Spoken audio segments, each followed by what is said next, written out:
మిగతా అఘోరుల్ని మీరు చూసే ఉంటారు కదా వాళ్ళు ఎలా ఉంటారు. మేము శ్రీశైలంలో చాలా చూసాము, కానీ ఆడపిల్ల వెళ్ళేటప్పుడు అన్నిటి కూడా చూడరు వాళ్ళు. అలాంటిది ఇలాంటి అఘోరాల వల్ల అలాంటి అది నిజంగా అఘోరీలు కూడా బ్యాడ్ నేమే కదా. అంతే, ఇప్పుడు వాళ్ళు ఎంత నిష్ఠగా పూజలు చేసే వాళ్ళకు కూడా ఇలాంటి వాడి వల్ల చెడ్డ పేరు వస్తుంది. కానీ ఇప్పటికైనా తెలుసుకొని ఈ అమ్మాయికి బుద్ధి రావాలి, వాడిని అరెస్ట్ చేయాలి. అంటే బిగ్ బాస్ లో కూడా వస్తున్నారంట. ఎందుకు రాణిస్తారు బిగ్ బాస్ లోకి? ఎందుకు రాణిస్తారు? నాగార్జున గారు ఇంత మనమంతా సపోర్ట్ చేసి మాట్లాడుతున్నాం కాబట్టి నాగార్జున గారు రానివ్వరు. అంటే నాగార్జున గారే ఉండట్లేదు ఇప్పుడు, లేదు ఆయన బాలకృష్ణ గారు చూసినా గానీ ఆయన కూడా రాజకీయంలో చూస్తున్నారు కాబట్టి రానివ్వరు. ఆయన బిగ్ బాస్ లో మాత్రం ఛాన్స్ ఇచ్చారంటే బిగ్ బాస్ మొత్తం ఆడపిల్లలందరినీ మోసం చేసుకుంటారు. అంటే అఘోరి గారు ఉప్పల్ బాలు అంటే చాలా మంది కంటెస్టెంట్లు వస్తున్నారు ఉంటారు, కానీ అఘోరి లాగా అంత చండాలము ఈ ప్రపంచంలో మనం చూడలేదు. ఇప్పుడే మేము చూస్తున్నాము. ఇప్పుడు ఆ బిగ్ బాస్ లోకి సపోజ్ రానిచ్చారంటే ఆ బిగ్ బాస్ లో ఇంకా అందమైన పిల్లలు ఉంటారు. ఇంకా ఏం మందు పెట్టుకొని వస్తాడో అక్కడ వంటలు చేస్తారు, తింటారు, అందరినీ వశం బయటకు వచ్చేలోపు అందరినీ వశం చేసుకుంటాడు వాడు. అందుకే బిగ్ బాస్ హౌస్ లోకి ఛాన్స్ ఇవ్వకూడదు అని పోలీసులు గానీ హిందూ సంఘాలు గానీ చర్యలు ఏమైనా తీసుకోవాలి.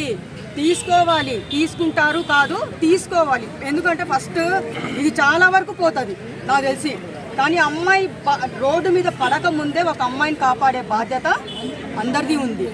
పోలీసులది కానీ, పోలీస్ డిపార్ట్మెంట్ కానీ, రాజకీయ నాయకులు. అంటే పోలీసు వాళ్ళనే తిడుతున్నారు. అంటే ఇష్ట ప్రకారం వెళ్తే ఏదైనా భక్తి చూపించాలి, ఇలాంటి చండాలం చేయకూడదు. మీరు చూసారా పూజలు చేసింది? లేదు కదా. కారులోనే ఉంటున్నారు వాళ్ళు, కారులోనే లైవ్ ఇస్తున్నారు. ఆ కుక్క పిల్లని ఒక సంఖలో వేసుకుంటారు, కార్లో లైవ్ ఇస్తారు. ఎక్కడైనా బయట నిలబడి ఎక్కడైనా పెళ్లిది ఒకటే రివీల్ చేశారు, అదొక్కటే చూసాం మనము. అది కూడా జనాలు చూడడానికి నమ్మకము 2 సార్లు చేసుకున్నారు. కాదా మేడం, మీ ముందరికి వచ్చి వాళ్ళు నిలబడితే ఏం చేస్తారు మీరు? ఎవరిని? అఘోరి వాళ్ళిద్దరు వచ్చి మీ ముందు నిలబడితే మీరు ఏమంటారు?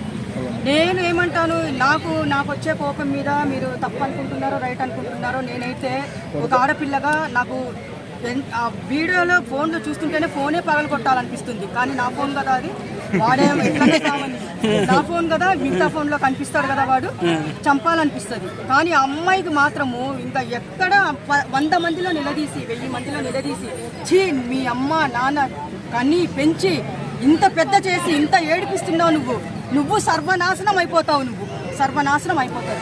అఘోరి మొదటి భార్య రాధిక ఆల్రెడీ కేసు వచ్చింది. ఇంకా ఎంతమంది ఉన్నారో తెలియదు కదా.